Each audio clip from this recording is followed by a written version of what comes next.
I'm David. I'm the director of Reception the Musical. Hello, I'm Bethany and I'm the writer and performer of Reception the Musical. Hello, I'm Peter. I'm the other writer and performer of Reception the Musical. I've lost my bell! I lost my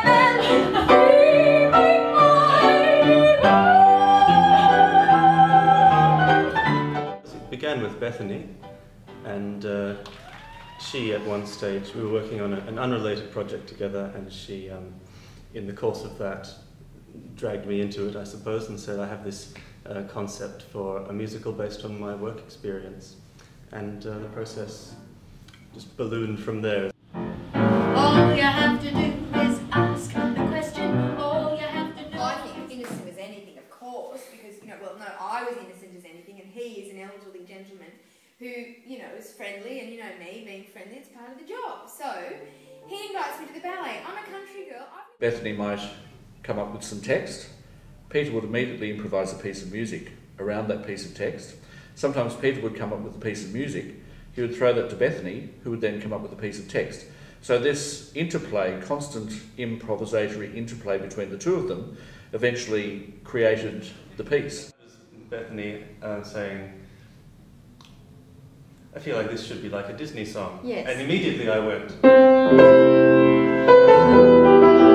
I think I actually even came to you. I remember writing that on the tram on the way in. I'd written some lyrics. I said, she goes outside, and that's a big deal because I remember being a receptionist and thinking the moment where you go and take the mail is so exciting because you actually get to see the sky. The rest of the day you're inside.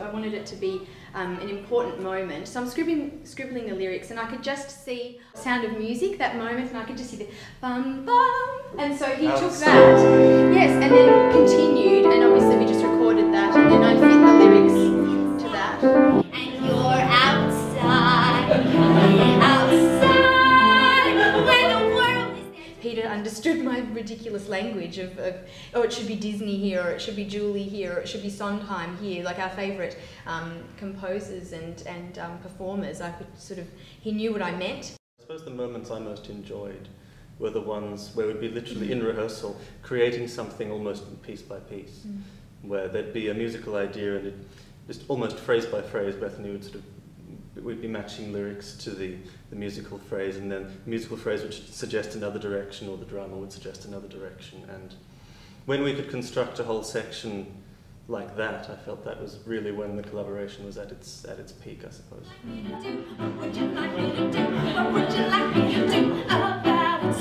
The scary thing is when you get someone other than us into the room, it's like your babies, you present these ideas and you get feedback, and so always very careful who you bring into the room. I suppose I was able to give some sort of input as to perhaps shaping or a response in terms of an outside eye, to take the role of an audience member, for example, which is a dramaturgical role, really.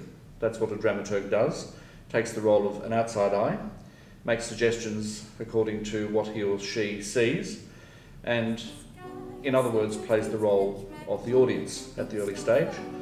And I would make comments like, I don't really understand what that means, or what that connection is about, and that's not clear, that's clear. So just making comments like that in the role of an outside eye. I'm just reminded of an image. Just imagine that a cricket ball is hurtling towards you and you want to deflect it.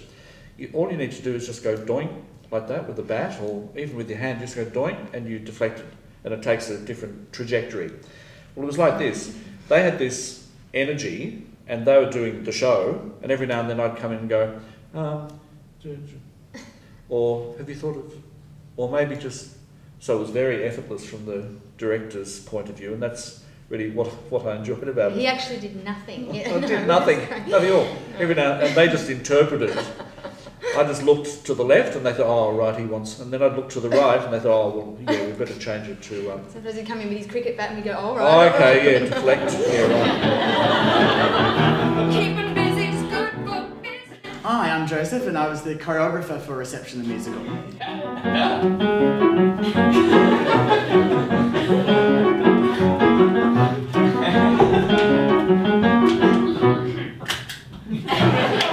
What we wanted to do with the choreography of the show is to basically not make it look like choreography. Every time that Bethany moves, it's thought through and it's choreographed. There's no improvisation in her movement. There's always improvisation in the interpretation, but everything is discussed during the rehearsal process. The great thing about Joseph is that he was able to choreograph on me in a way that would look improvised. We created movement mostly through improvisation, getting Beth to run around and to play with her own movement, but also simply watching her own hand gestures. She uses her hands a lot when she's talking. We wanted to create a vocabulary of movement based on her own naturalistic moves herself. So Aristotle came up with this idea of beginning. Every story has a beginning, a middle and an end. And then a guy called Gustav Freytag came up with the pyramid, the shape that we use for story now. So it's sort of like exposition and getting to know you and given circumstances, like who are we, where are we, what's happening. Then there'll be some sort of complication that would sort of add to this rising action, and then we move to a climax. And then towards the end, you have something much more familiar, which is the catastrophe or the tying together of loose ends. But right in the middle of the show, you have what you could call the climax or you could call the turning point. But it's like a fulcrum. It's like the balancing point in a seesaw. Once you get over that middle bit, the show takes on a momentum of its own. And the story takes on a momentum of its own and seems to be hurtling towards its inevitable conclusion. And that sounds a bit academic, but it's all tied to the audience's perception. And if you confuse an audience, then they're missing the story. If they're going, oh, why is that? Then you've lost them.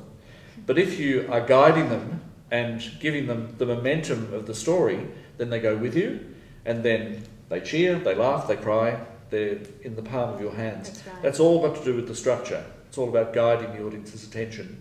We go back in time, we go forward in time. Sometimes she's playing a character, but not in a formal way insofar as she has to change costume. She does it in an informal way, in the way that a person does when you're describing an incident or an event. My name is Bethany, not Stephanie, not... The way I would define story theatre is it can be done with one person, and you start from the idea of telling a story. You embody different characters the way you do when you tell a story. Casually or informally embody characters without necessarily having to change costume, change set, change location. I listen to young people especially using the word like. Some older people find it annoying, but I find it very interesting because I think it's actually an example of story theatre. Because a person, when describing an incident, for example, will say, well, I was like, hello, and he was like, get out. And so constantly changing roles by using the word like turns it into a televisual experience. It encourages the interlocutors to demonstrate rather than just use words. Because if I said to her, get out of here, and I was really angry at the time, that's one thing. But if I were to say, I was like, then that's clearer because I'm acting out the scene using the word like. So this is like a really good show.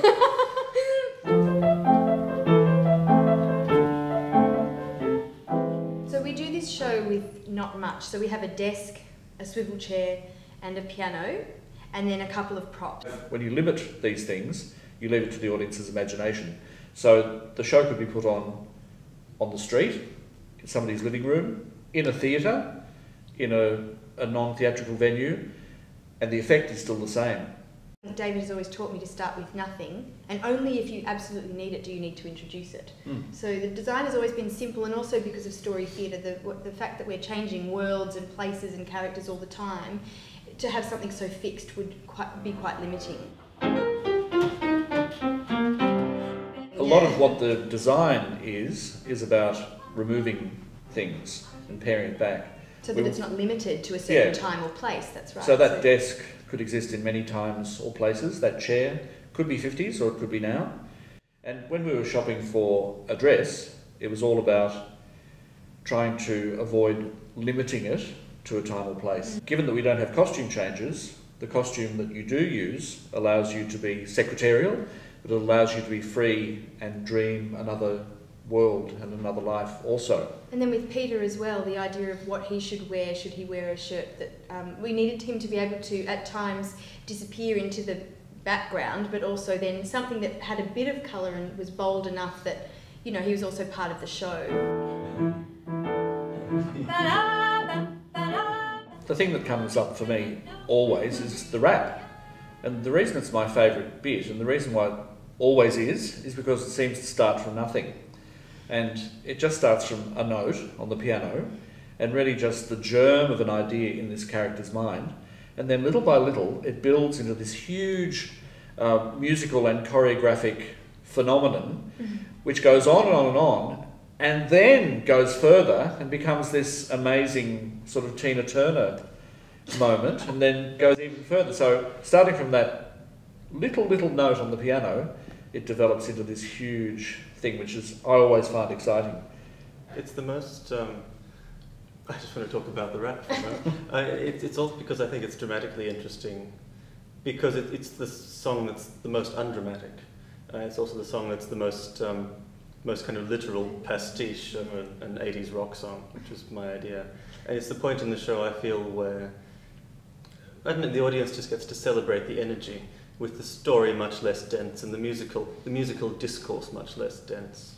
And I also, just like the Weather and Health, really love the moment after the show where we have the office party and we serve Lamingtons and people come up and can tell me their stories. I love when you realise that you've really struck a chord with an audience and that they come to you with their own stories.